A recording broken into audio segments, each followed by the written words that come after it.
Esta semana exploramos los valores del civismo y qué efecto tienen sobre la sociedad en general. Este es Jorge and Jorge Show.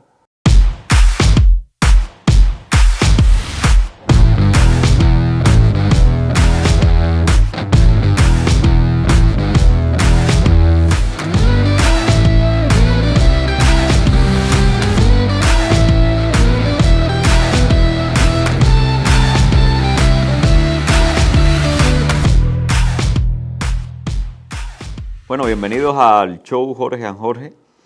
Quisiéramos hoy tratar un tema más bien de índole educativa, civil. Así que, bueno, el tema de hoy es un poco abundar sobre conceptos de lo que es gobierno, de lo que es Estado, de lo que es sistema político. Y de esta forma ayudarnos a encontrar a saber dónde nosotros nos encontramos entre todo el espectro que nos ofrecen esos conceptos. Bueno, mi hijo es una persona que disfruta entender la organización social, política y gobierno, así que creo que nos vas a servir hoy de ayuda. Bueno, eso espero. ¿Por qué este tema? Mi esposa y yo estuvimos viendo prácticamente de una forma algo traumática una serie española que se llama La Valla. Usted la puede encontrar en Netflix, ahí es bastante inquietante toda la trama.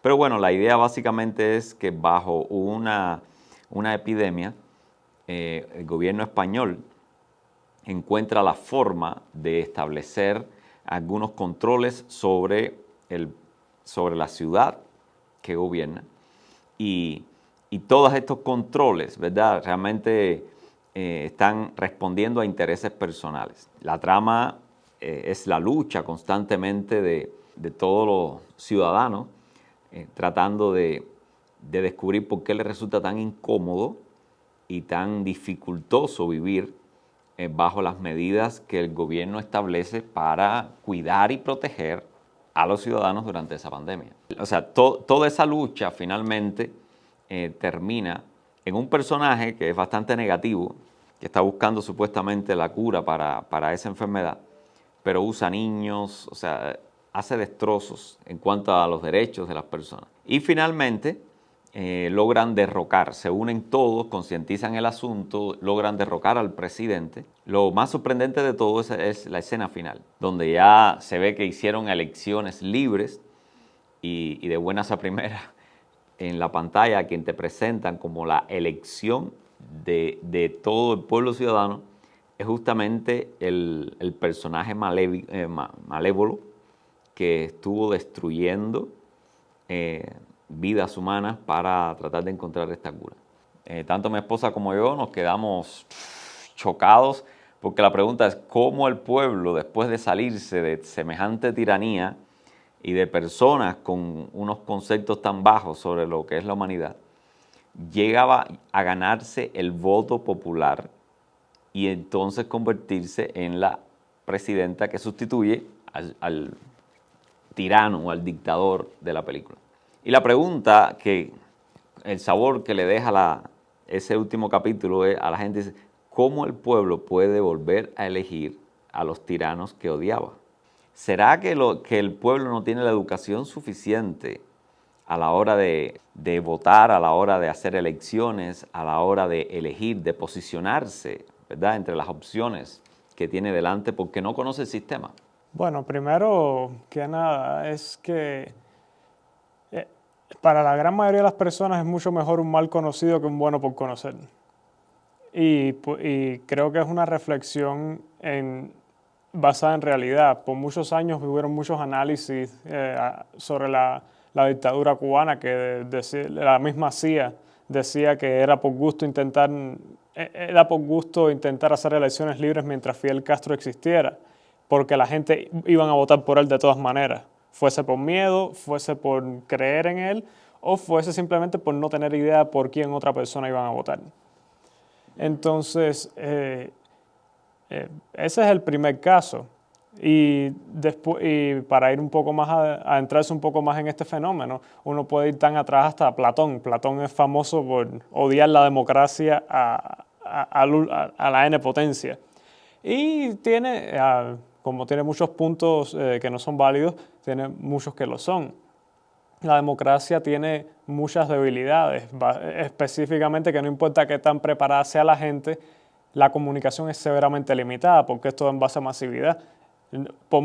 Tú y yo podemos hablar ahora mismo y podemos conver ideas y a lo mejor alguien nos puede escuchar y va a entender el 75% de lo que hablemos.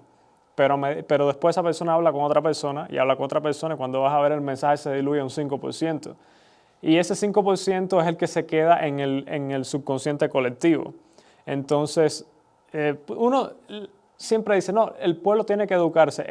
Realmente no funciona de esa manera. Porque no importa qué tan educado individualmente esté todo el mundo, la democracia depende de la masividad. Y entonces la única forma de obtener masividad es a través de eslogan, es a través de mensajes rápidos.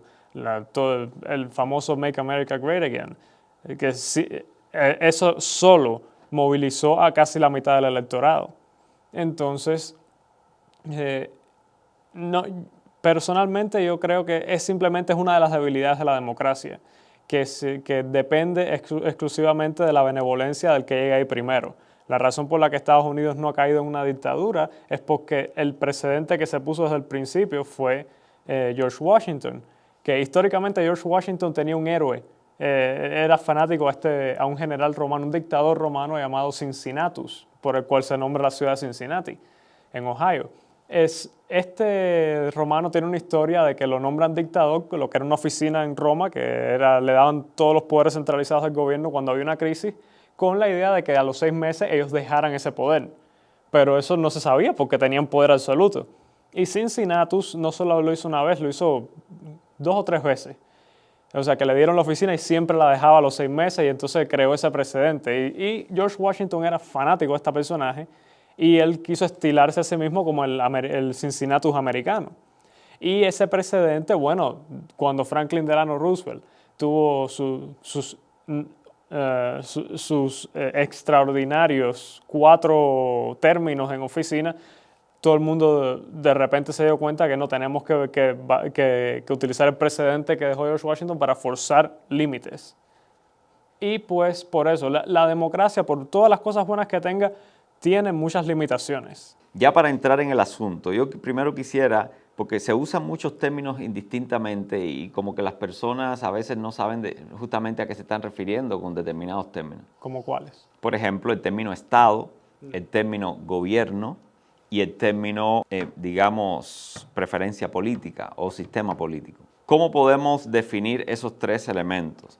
O sea, yo sé que el Estado se refiere básicamente a la cuestión geográfica, a la cuestión, o sea, la identidad dada por frontera, dada por cultura y dada por población. Y bueno, como tú organices geográficamente el país, pues entonces tendrás un Estado. Ahí está la clave. La clave está en la palabra organizar. El Estado es todo basado en administración. Exacto. El gobierno se basa en diplomacia y militarismo, mientras que el Estado es todo basado en administración, cómo tú administras tu territorio. Exacto. Entonces es bueno que empecemos nosotros a usar las palabras correctas. Cuando hablamos de Estado, estamos hablando de provincias, estamos hablando de estados, estamos hablando de municipios, estamos hablando de condados, estamos hablando de la estructura planteada en un país.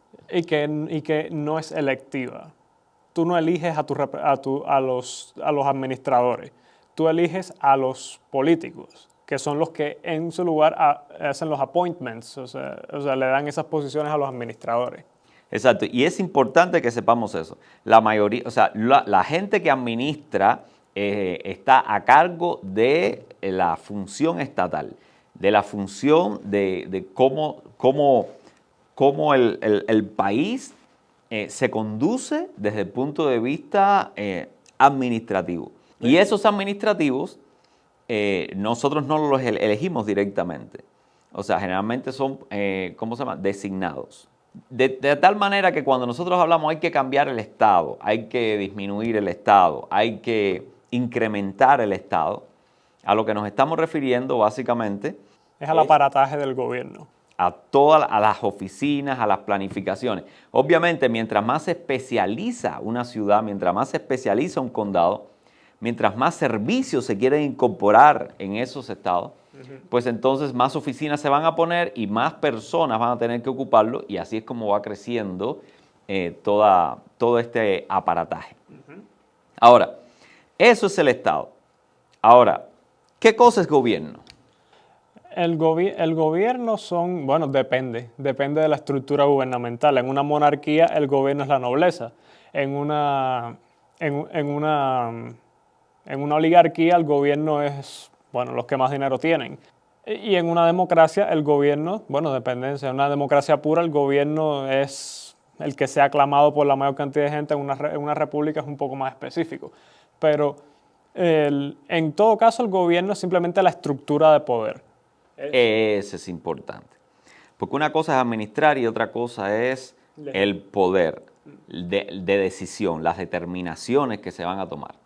Obviamente, como en la vida práctica, la familia viene siendo el equivalente al Estado, ¿me entiendes? Donde padre, madre y hijos, todos tenemos un rol dentro de la familia, pero aun cuando hay todo tipo de familia, no todas las familias finalmente se conducen igual, toman iguales decisiones. Y la forma en que se conduce una familia básicamente es quién toma las decisiones, cómo se toman las decisiones, y eso es gobierno. O sea, ¿cómo gobiernas tu familia? Bueno, trasladando eso, ¿cómo se gobierna un Estado? Es la cuestión. Ahí existe, es un experimento que se lleva haciendo desde que los seres humanos se empezaron a juntar en grupos extrafamiliares, desde tribus hasta protocivilizaciones y... Hablemos más bien de la modernidad, o sea, el paso del feudalismo a la monarquía y de ahí la frustración de la monarquía y las opciones que surgen a partir de la monarquía. Bueno, las monarquías existen. La mitad de Europa todavía conserva sus monarquías. Lo que pasa es que han evolucionado de una manera que los han sacado del Estado. Las monarquías ya no forman parte del Estado, simplemente son organismos vestigiales y más que nada de adorno. En teoría, porque la reina de Inglaterra todavía tiene en teoría poder que pudiera utilizar, simplemente decide no hacerlo para no causar un conflicto con el aparataje democrático.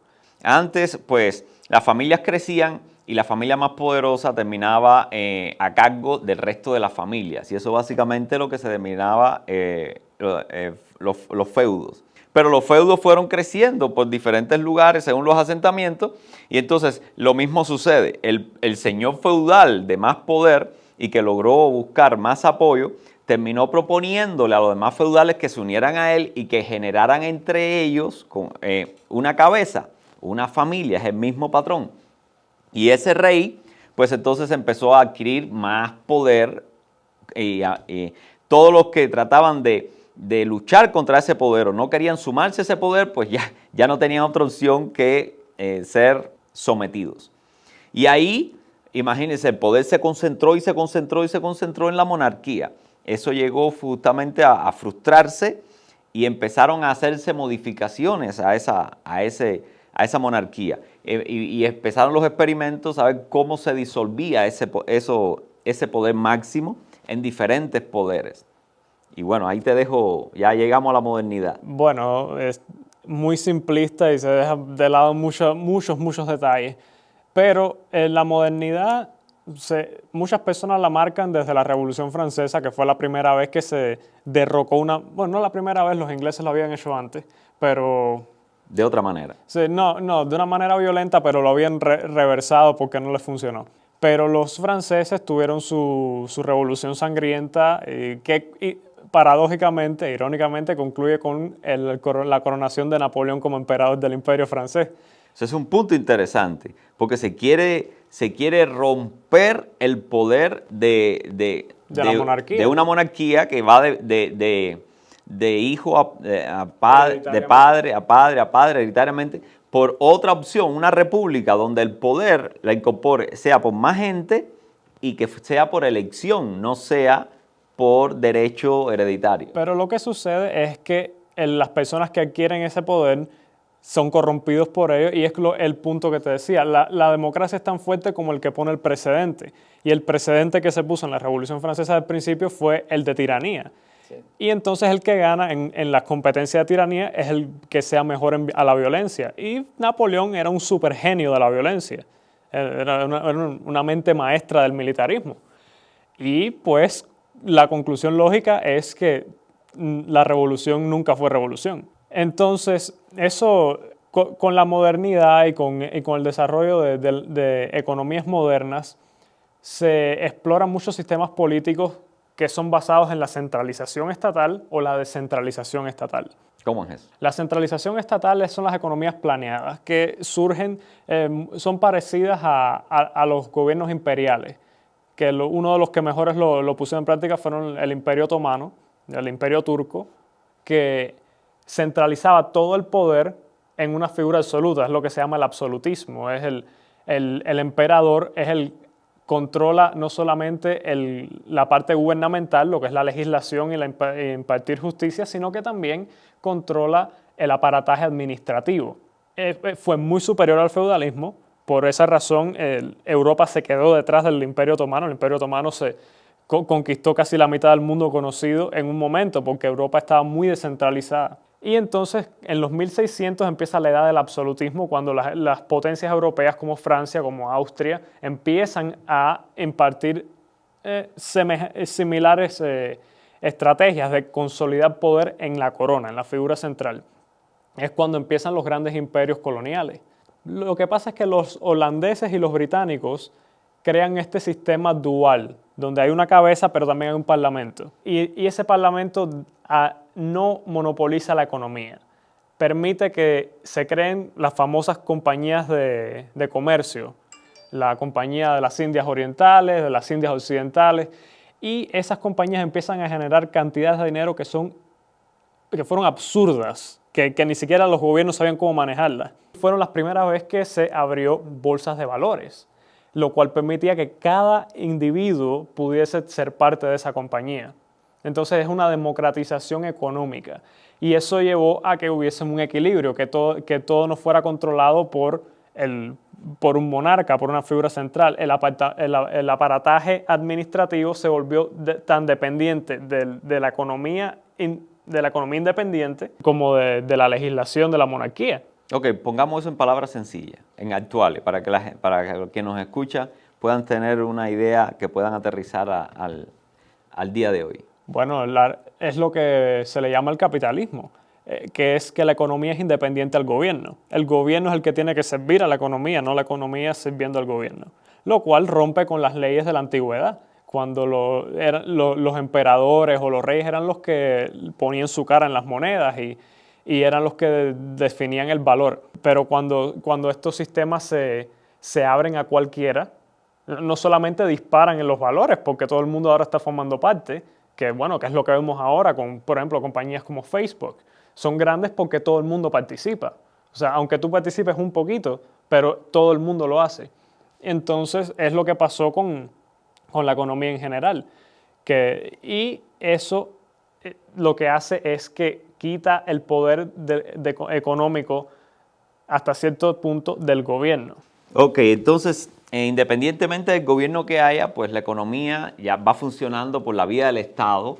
Los administradores van haciendo lo suyo y van proveyendo cierta calidad de vida en la gente, pero ahí están los que toman decisiones acerca de dónde poner más énfasis, dónde poner más dinero, qué priorizar sobre otra cosa. Esa es la función justamente del gobierno. ¿Qué relación tiene esas personas que van a tomar las decisiones con el pueblo, con el resto de la gente? O sea, ¿cómo se relacionan esas dos estructuras? La masa con los líderes que van a gobernar. Bueno, a lo largo de la historia europea, que son con los que estoy mejor familiarizado, existe la mentalidad occidental y la mentalidad oriental. La mentalidad oriental es ejemplificada por el autocratismo ruso, o sea, presoviético, que es la idea de que la cabeza de Estado está escogida divinamente por Dios y el pueblo son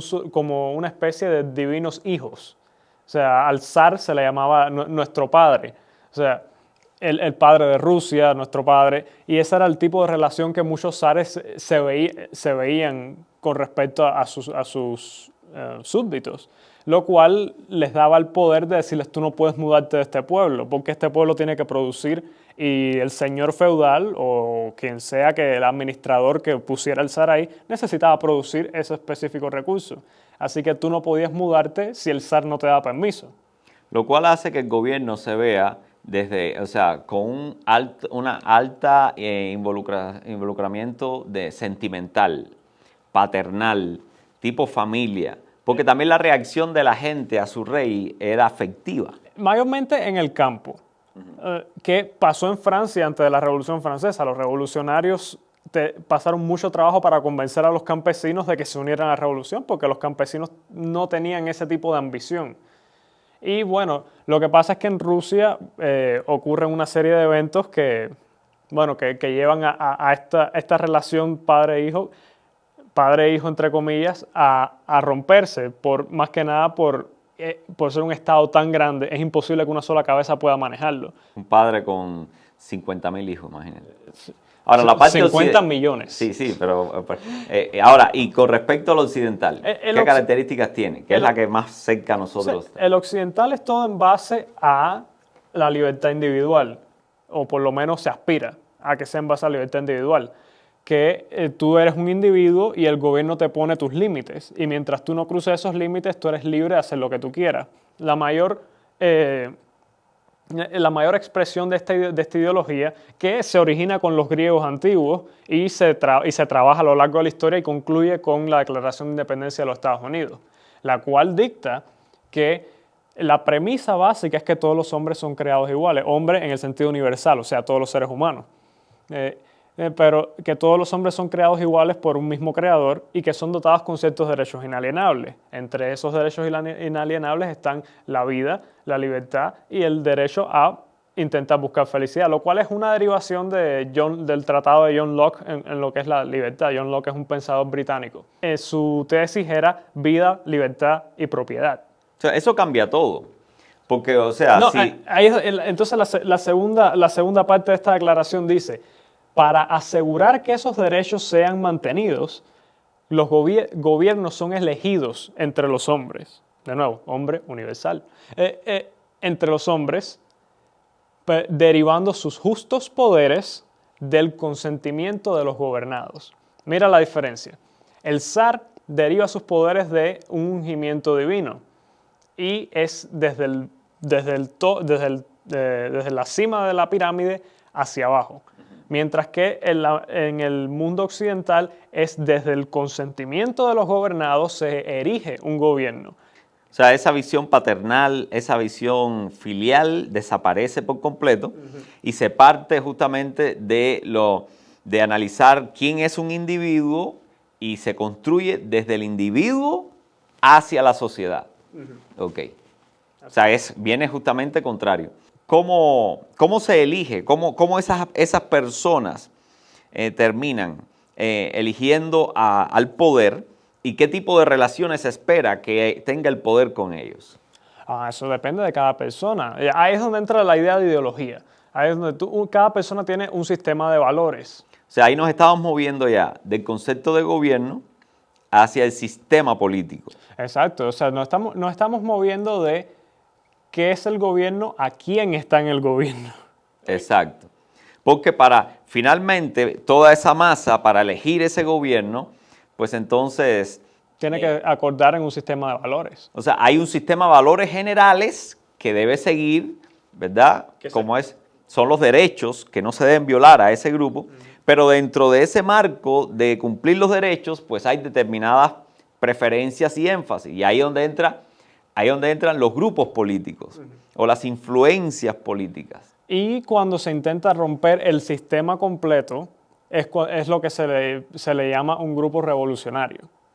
Interesante, o sea, cuando dentro de las tendencias políticas surge alguna que lo que quiere es romper ese modelo de relación entre ciudadanos que eligen poder y ese poder, pues entonces al quebrar toda esa estructura, pues es a lo que se le llama civilmente una revolución. Una revolución política. Una reorganización de todo ese planteamiento. Exacto.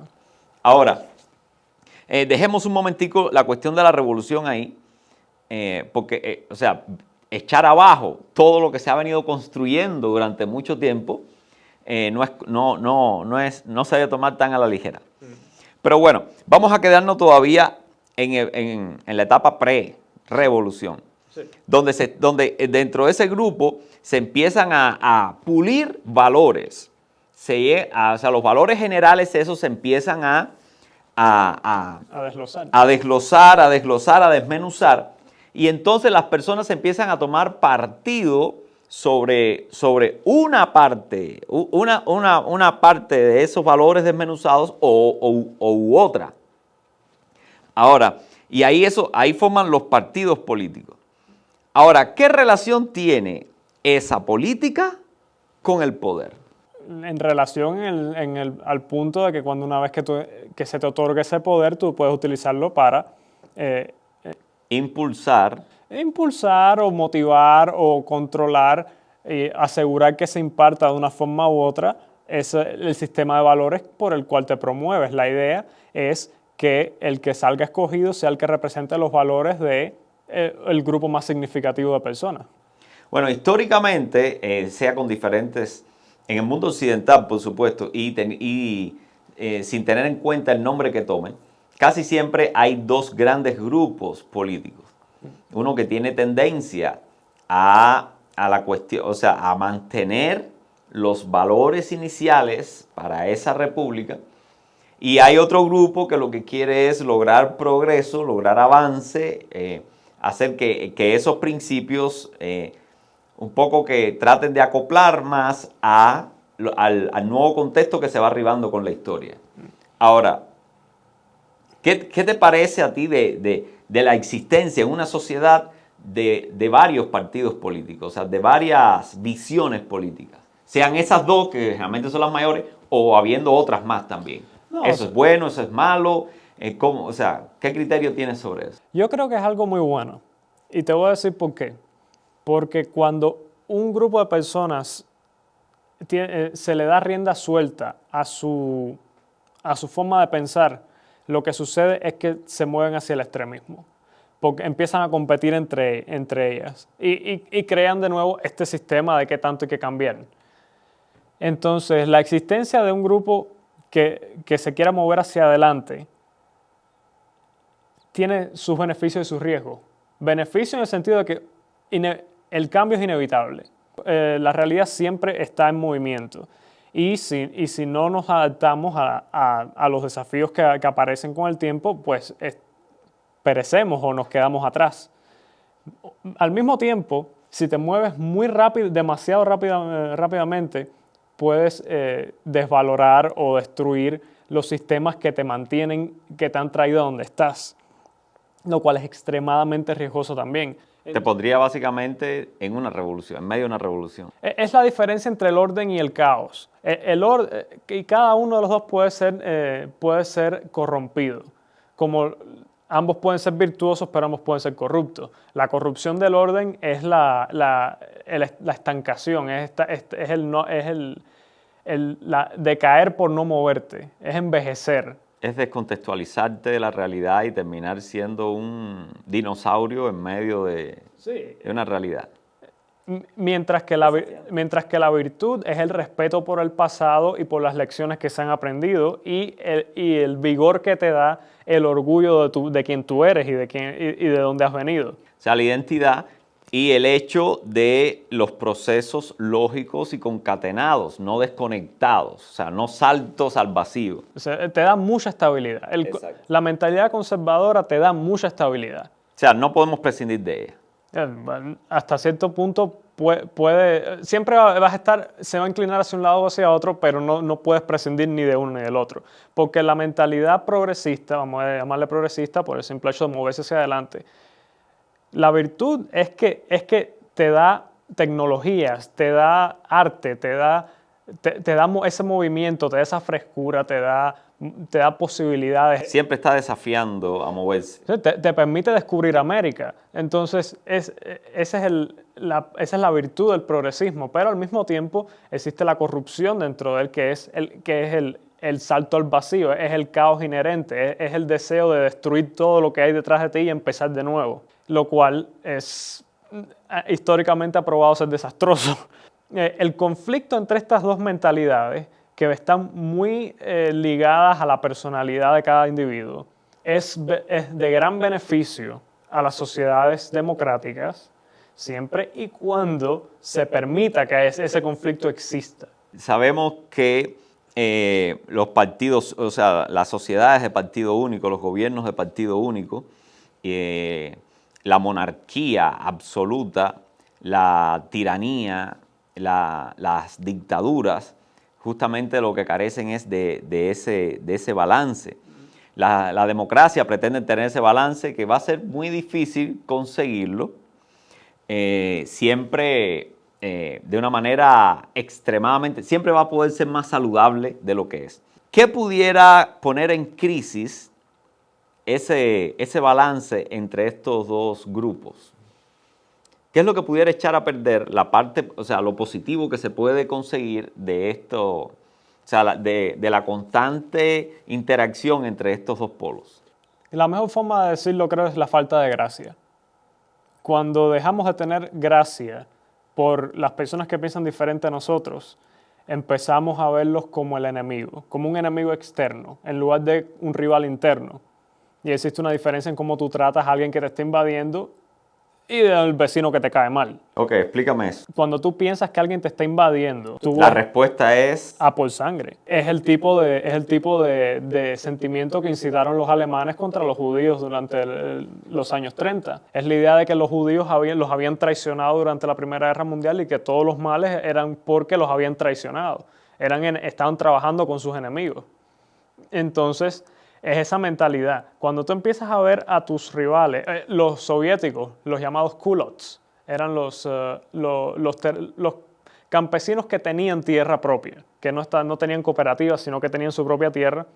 Y hay una historia detrás de eso, de intentos zaristas de occidentalizar a Rusia. Y algunos campesinos rusos tuvieron mucho éxito y tuvieron sus pequeñas granjitas, pero lo que los socialistas dijeron fue que ellos estaban robándole al pueblo, que estaban trabajando para los capitalistas. Y lo que causó es que... los convirtieron en un enemigo. En una clase criminal. Y les dieron libertad al resto de la población para que los destruyera, literalmente. Y la consecuencia es que después de eso nadie podía producir alimentos y tuvieron una hambruna que mató a 5 millones de personas en Ucrania. Ok, ¿cómo pudiera cada grupo, tanto, por ejemplo, aquí en Estados Unidos, tanto el Partido Republicano como el Partido Demócrata, cómo pudieran moverse hacia esa tóxica actitud? ¿Cómo desde ambas partes pudieran expresarse de esa manera tóxica y que finalmente generaran una guerra interna donde nos viéramos como enemigos y entonces ya la cosa sería diferente? Bueno, yo creo que es un error en tratar de poner esa pelota en el campo de los partidos políticos. Los partidos políticos están para esa pelea. Ese es su lugar en la sociedad. Y van a decir mentiras y tú esperas que digan mentiras y tú esperas que exageren y tú esperas eso de tus partidos políticos. El que actúe como que eso le sorprende que un partido político esté buscando cualquier tierra para echarle al otro encima, pues simplemente peca de ingenuidad. El problema no está con los partidos políticos, el problema está con la sociedad en general que los rodea, especialmente con aquellos que tienen poder comunicativo. Cuando tú empiezas a demonizar y al mismo tiempo a silenciar a las personas que piensan diferente a ti, especialmente cuando es por ganancia personal, cuando haces negocio de las opiniones de las personas, entonces es cuando el único camino que te queda a medida que avanza el tiempo es seguir doblándote con esa jugada y demonizar más y silenciar más y polarizar más. Los partidos políticos se van a aprovechar de eso. Ni los republicanos, ni los demócratas, ni los libertarios, ni los verdes, nadie está por encima de eso, porque ese es su negocio. A lo mejor no nos gusta, pero es que ese es su negocio. Si no te gusta, no te metas en política. pero lo que es los medios de comunicación, lo que es las instituciones educacionales, lo que es todo lo que tenga influencia sobre... La prensa. Sí, todo lo que tenga que ver... De información. Sí, tecnología, todo lo que tenga acceso a las mentes de las personas. La iglesia. Exacto. Si la iglesia empieza a polarizar en contra de un grupo en específico, que es una cosa que a los progresistas le tienen terror. Los progresistas temen que la iglesia empiece a incitar violencia en contra de grupos LGTBI, RPG, QS. Entonces, y por eso toman la ofensiva de o te unes a la causa o eres el enemigo. Y la iglesia tiene un pasado de haber sido, en algunos lugares, radical en ese sentido. Y entonces, pero lo que pasa es que se silencian el uno al otro. Y el diálogo se vuelve siempre un intento de imponer la visión el uno sobre el otro, lo cual causa que lo único que queda después de eso es la necesidad por conflicto real. Revolución y caos. Bueno, primero a nivel rompimiento de todas las estructuras, instituciones que generan ese nivel de orden y esa posibilidad incluso de discusión y de progreso. Bueno, todo el sistema, toda la base fundacional de la filosofía posmodernista se basa en la desconstrucción. Es destruir todos los sistemas que existen porque en su visión todo está corrupto. Todo está plagado de racismo y de sexismo y de todos los ismos que puedan imaginarse. O sea, es una visión apocalíptica de la realidad. Exacto. Y se necesita un replanteo, un reseteo para empezar de cero todo de una forma más pura, más noble, más proactiva hacia el bien. Por supuesto. ¿Por qué si no cancelarían dibujos animados como Dumbo o Pepe Le Pew, la mofeta enamoradiza? O sea, porque en cualquier lugar, si tienes ese punto de vista, todo te parece racista, todo te parece malvado. Es la cacería de brujas, es el miedo, hay que encontrar al enemigo en todos lados. Exacto. Lo triste es que la razón por la que las cosas se corrompen es por la ganancia personal. Cuando tú estás ganando $400,000 al año por encontrar cosas racistas, vas a encontrar cosas racistas en cualquier lugar porque tu salario depende de eso y es un muy buen salario. O vas a hacer creer a la gente, vas a crear un formato de interpretación que le puedas vender a la gente para que la gente interprete las cosas como tú quieres que las vean. Exacto, y ahí es donde se elimina la gracia. Ahí es donde se elimina la consideración por el otro lado porque no es importante, porque no te beneficia. Y cuando tienes suficientes individuos que han buscado poder, porque todos nosotros buscamos poder de una forma u otra, sea adquisitivo, sea de influencia, bueno, que llegan a estas posiciones donde pueden influenciar a las personas y dicen, bueno, todo este poder que tengo depende de que todo el mundo piense de esta forma, entonces lo que tengo que hacer es simplemente silenciar a todos los que van en contra de lo que me beneficia. Y unificar a todo el que va hacia donde yo quiero ir. Ahora, volvamos otra vez, ya para concluir, a la escena con la que empezamos de esta serie, que por cierto se la recomiendo a todos. Vean la serie La Valla, que está en Netflix, es muy inquietante, pero se va a sorprender con... Bueno, ya le adelanté. No, ya lo leíste un spoiler ya. Pero bueno, ahí va el punto. ¿Por qué las personas reeligen a aquellos que han usado el poder contra ellos mismos? Mi opinión es simplemente porque no ven otra alternativa. Porque cuando se te vende algo como que es bueno, aunque tú sepas que esté malo, tú esperas que los demás piensen que es bueno y no vas a llevarle la contraria a lo que tú crees que es la mayoría. O sea, buscar una segunda, una tercera opción, buscar opciones a lo único que hay, siempre va a ser la mejor forma de poder combatir la tiranía o el camino hacia la tiranía en todas sus formas. Más allá yo diría que decir la verdad abiertamente es la mejor forma de combatir la tiranía, aunque cuando estás en una tiranía decir la verdad te va a costar la vida. Pero yo creo que la razón por la cual estos personajes son escogidos es porque nadie dice la verdad sobre ellos. Espero que todas estas reflexiones que hemos tenido acerca de lo que es Estado, gobierno y de lo que es sistema político, usted se encuentre en todo eso, pueda distinguirlo, pueda dedicar un poco de reflexión sobre cuál sería la forma más justa, más moral, con la que usted sentiría más paz a la hora de participar en esto. Y recuerde, el peor peligro que podemos enfrentar en todo esto es perder la gracia, perder la idea de quién es el ser humano que tienes al lado y con el que has decidido convivir al venir a unirte a él en un país, en una ciudad, en una nación. Y recordar que la nación es tan fuerte como esa gracia que tengas por la persona que piensa diferente a ti. Así que no podemos dejar de venir, de ir cada domingo a la iglesia, de leer nuestra Biblia, de tratar de reconectarnos con Dios y que Dios nos ayude a recuperar la gracia que hay en cada ser humano, aun cuando en la práctica ésta se vaya desgastando. Un abrazo grande y esperamos que este mensaje, esta conversación le haya servido a usted para poner un poco las piezas en su lugar y tener una mayor claridad sobre esto. Anuncio que no vamos a tener este diálogo la semana que viene porque es Semana Santa, lo retomaremos más arriba. Vendremos con otro dilema que está muy en actualidad. Muchísimas gracias por acompañarnos y gracias a mi hijo que no por tener menos años es menos sabio. Espero. Hasta la próxima.